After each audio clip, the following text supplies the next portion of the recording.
Takže čauky ľudia, vítame sa u môjho prvého tutoriálu, ako si stiahnuť Minecraft 1.7.4.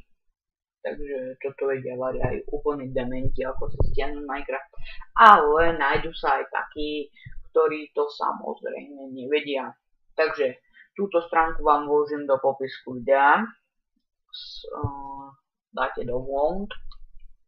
Sa vám zobrazí do toho, dáte uložiť súbor.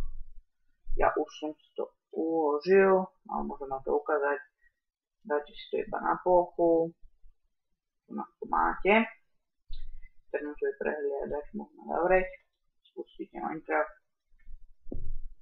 Volá sa to Kitten Launcher, neviem prečo. Dáte si meno. Login in. Tu si vyberete verziu Minecraftu. Máte tu máte tu vlastne všetky verzie. Môžete si to ponastavovať. Aby ste tu mali všetky verzie, zakliknite iba aj na Experimental a potom budete mať 1.7.3. Všetky proste verzie od 1.0. Takže čo si vyberieme 1.7.4.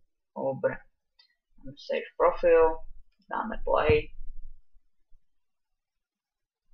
Teraz sa budete samozrejme musieť dosť počkať, lebo sa vám to začne len načítavať. Mne to už pôjde rýchlejšie, ja cez to normálne hrávam. Minecraft sa vidíte, že je nové logo Minecraftu. No nie je nové, len troška inakšie.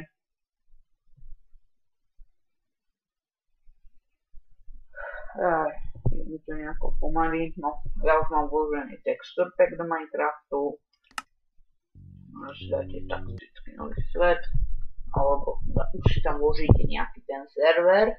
Ak na to ešte máte na 1.7.4. No toto si nevšimajte. To vidieť nemusíte, takže takto to nejako bude fungovať. Minecraft máte stiahnutý, tak vám ďakujem za zhľadnutia.